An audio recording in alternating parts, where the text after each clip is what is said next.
In today's video, we're going to be taking a look at the Lionel Horseshoe Curve starter set.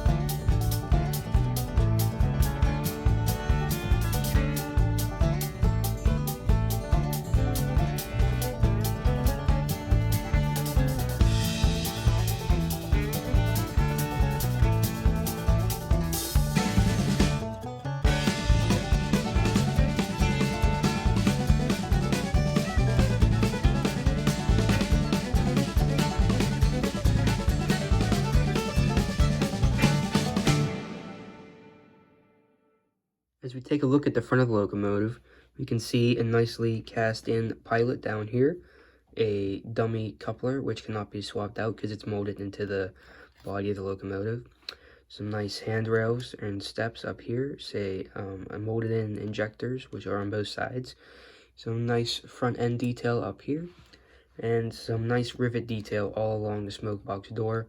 We have a lighted headlight, lighted marker lights, and when this set was new, it also had a swinging bell.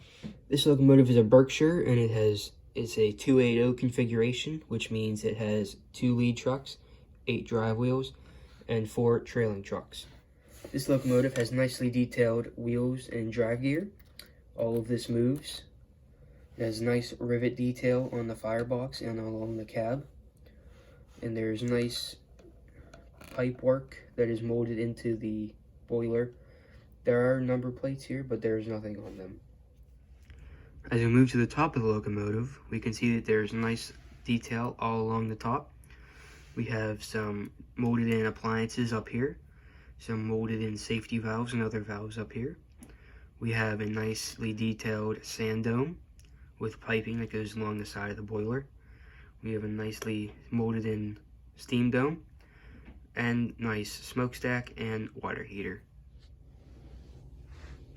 As we move to the back of the locomotive, we can see that there's 2 nicely hand-painted crew figures here. There is a reverse on-off switch located right here, and a smoke on-off switch right here.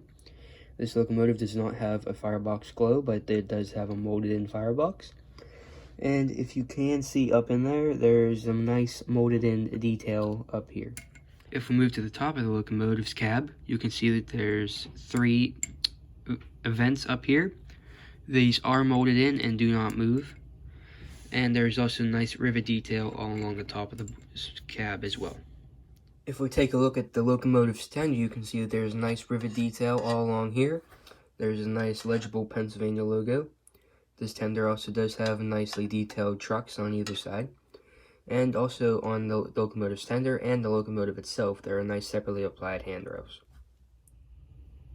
Looking at the top of the locomotive's tender, you can see that there's a nice fake cool load here.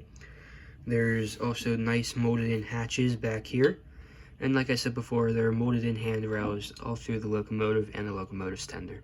Looking at the back of the tender, you can see that there's a nice molded-in ladder here. Legible painted-on decals here. A nice molded-in ladder is molded-in detail.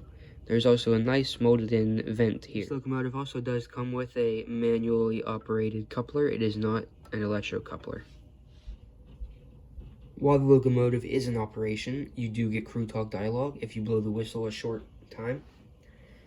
One of the crew talk dialogues while the locomotive is stopped is, "Dispatcher, am I clear to pull? Over." And while the locomotive is in motion, you get 2. If you blow the whistle right when you get moving, you will get, "Dispatcher, train is underway, over." And if you give it a while it's running, you will also get, "Dispatcher, am I clear ahead? Over." I think that'll do it for this review. This is Nate's Trains, and I'll see you guys next time.